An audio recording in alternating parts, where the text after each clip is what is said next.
Good morning, Washington. How you doing, everybody? Here's a weird one. Listen to this. Software to magnify font 10 or 12 times. It also speaks to me, and I've been forced to upgrade Yahoo, or they will do it themselves by September. See that? That's 105.5. But we're hearing the main signal of WAMU on it. This is about 12:15 on Monday. 105.5. There's the Kojo Namdi show there on 105.5. And the main signal of WAMU on it. Now, DCRTV reported this morning that late last week, that 105.5 Bluegrass Country relay was moved from Great Falls to Bethesda, and the tower was upped. Power was lowered a little bit, but that will produce better coverage to the core of the Washington area. So you might actually be able to hear this 105.5 signal in downtown Washington, upper Northwest, lower Montgomery County, McLean, Arlington, maybe even Alexandria. And, of course, northern Fairfax, where I am. But it's been running Bluegrass Country, and I'm listening to it this morning, and it's got WAMU's main signal on it. That's kind of pointless because everybody in that coverage area, 105.5, can easily get 88.5. So, you know, I presume this is just a little mix-up. Somebody there at the transmitter site, maybe, oh, you know what happened probably? You know what probably happened? This happens to me all the time when I'm listening to HD radio. You'll be listening to an HD radio channel, and the HD radio signal will go off for a second or two. There'll be a slight blip in it, maybe caused by a slight power fluctuation, or maybe a truck went by and the signal wobbles a little bit. And then your receiver will drop back down to the main channel. You know, when HFS was on 94.7's HD2, that happened all the time. I'd be listening, and they'd be playing some really cool music, and then all of a sudden I'd start hearing Maroon 5 or Katy Perry, and I'm going, what? What's HMS playing? And I suddenly noticed my receiver had actually shifted back to 94.7's main signal, the fresh signal, without me even knowing it. It just does it. So I'm wondering if that hasn't happened here, that wherever they're receiving the HD2 for 88.5, hey, whoever's running that 105.5, it's flipped back to the main signal, which is kind of stupid because everyone else can already hear. You know what? Honestly, if WAMU is going to do this, why not put their intersection channel on there? You know? Really? I mean, Bluegrass Country's great. I mean, I'm nothing against bluegrass music. I like, I don't like bluegrass. I'm not a big fan of country and bluegrass, but, you know, you can get Bluegrass Country on the web. I don't know. You know, maybe at WAMU, now that they've got a fairly decent 105.5 signal there in the core of the metro area, maybe they could think about maybe putting intersection on there, and we could hear some of that cool programming on there. You know, I don't know. You know, there's some interesting ideas, or at least time shift, and maybe put Bluegrass Country in share time. Maybe they could put their HD2 and HD3 sharing time. Part of the day they can put on, the intersection channel with some cool talk that you can't get elsewhere, and part of the time they could put Bluegrass Country on it. Hey, some ideas, you know? What the heck? But anyhow, if you're living in the core Washington metro area, anywhere inside the Beltway, put on 105.5, see if you can get it. You might have some trouble over there in PG County and, you know, down south of Alexandria. But I would say if you live in D.C., Alexandria, Arlington, points north and west, you know, all the way out Fairfax, out to Herndon, you can probably get a pretty good signal of it. I know if you go past Herndon, 105.5 then becomes that bone, you know, the Winchester rocker there that's relayed in Berryville on 105.5. And I presume if you go too far to the northeast, you're going to run into some hash from 105.7 up there in Baltimore, the sports talker. All right, folks, so that's the big news of the day. But,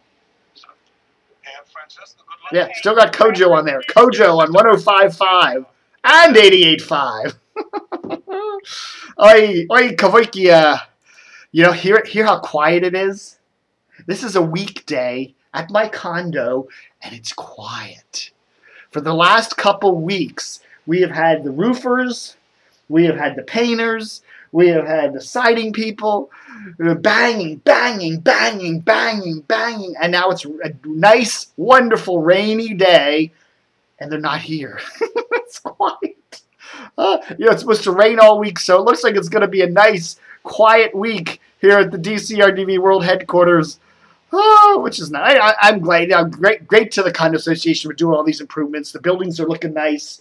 Once they get my ceiling repainted after all those leaks from the roof repair, that'll be even better. But done some, I can't complain. My condo fee is going to good use. Some other big news today. Interesting stuff. A couple years ago, Clear Channel was doing some kind of acquisition-y thingy, dingy, dong thing, and they put a bunch of their stations in this thing called the Aloha Trust. Aloha is Hawaiian for either hello or goodbye. I guess it meant goodbye, meaning they were going to eventually spin off a bunch of these stations, and they took a lot of their more rural stations, like in Roanoke. They took Frederick's WFMD, The Talker, and Country WFRE, put them in this Aloha Trust, where Clear Channel kind of still owns them, but technically it's in some kind of segregated thingy, for some tax purposes or for some FCC licensing things. I don't know. The lawyers are doing that. Well, anyhow, this guy, Gary Burns, who runs Three Daughters Media down in Roanoke, Lynchburg, has filed a suit against Clear Channel, saying, hey, this Aloha Trust is kind of a fraud. Either you sell them or you don't. But just creating a trust to stick them in indefinitely is kind of, getting around the FCC. Gee, who would people? It's interesting to see how broadcasters do these things to get around FCC regulations. How TV station owners get duopolies, like 2 or more stations in a market, by putting different stations in funny ownership trusts, but they technically are running the stations together.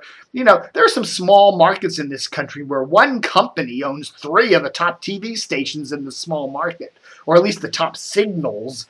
You go to places like Salisbury or Charlottesville, you're looking at little tiny markets like that got 3 or 4 different TV signals, and they're all run by one company. Seems a little weird, kind of violating the FCC's intentions. And a big tip of the old camo cap, which I have in my pocket at the moment. Let me put that on. A tip of the old camo cap to the great Mac McGarry. His real name, I believe, is Maurice. Maurice! Whoop, whoop. Anyhow, tip of the old camo cap to Mac McGarry, who is returning for his 51st season of It's Academic. That's the high school quiz show that's been produced by Channel 4 WRC since 1961. Congrats to Mac. Can you even think of any other show? Now, there have been some other shows that maybe have been on for 51 years, like Meet the Press or something like that. But can you think of any other show that's been on for 51 seasons with the same host?